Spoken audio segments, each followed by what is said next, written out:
De sjoster in één keer wel heel los uit, hè? Ja, hè? Het is een London look. Toch helemaal voor te gaan van al mijn patroon ergens heen te gaan werd met IMI koe. Het is een soort geboorte. Het wist eigenlijk even wij helemaal skin.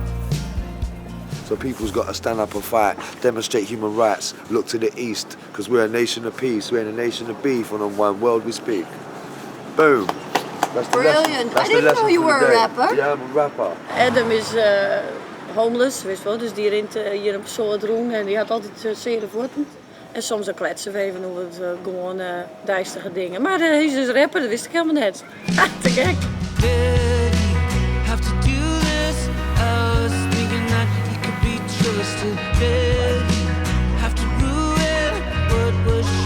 Dit is de Regent's Canal. En ik ben hier dus vlakbij dit kanaal. En wat het leuke is, Londen is natuurlijk een super grote stad, hè.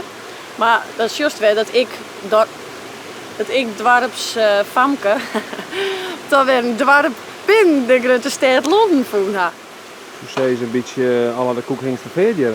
Jongen, dit is correct de zwemmer.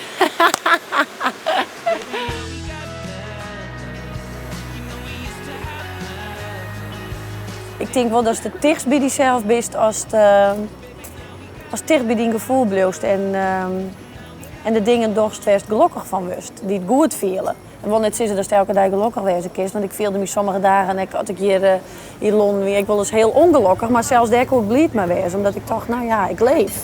Wist wel? Als de dingen feels, dan leest.